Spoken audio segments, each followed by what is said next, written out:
নমস্কার বন্ধুরা, আজ আমি কথা বলবো রথযাত্রা নিয়ে। হ্যাঁ বন্ধুরা, রথযাত্রা হচ্ছে আমাদের হিন্দু সনাতনী ধর্মের এক অতি পবিত্র উৎসব। হ্যাঁ বন্ধুরা, এই উৎসবে সারা বিশ্বের লোক মাতোয়ারা হয়। হ্যাঁ, কেনই বা হবে না বলুন?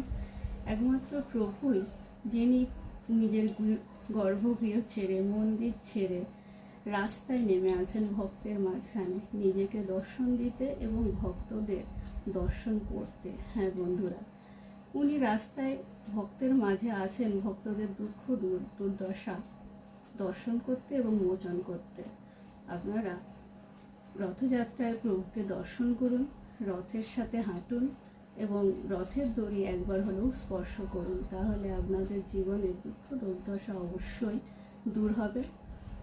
আর এই হচ্ছে আমাদের রথ, আমার ছেলে তৈরি করছে। আমরা সবাই মিলেই তৈরি করেছি নিজের হাতে। সাজানোর কাজ চলছে। কালকের আমার যে বাড়ির জগন্নাথ আছে প্রভু, উনি এই রথে করেই পাড়া পরিদর্শন করতে বেরোবেন। হ্যাঁ বন্ধুরা, নমস্কার। আপনারা অবশ্যই ভিডিওতে একটু লাইক দেবেন আর সাবস্ক্রাইব করে পাশে থাকবেন। আর প্রভু জগন্নাথের ভক্ত হলে তো অবশ্যই কমেন্টে লিখবেন জয় জগন্নাথ।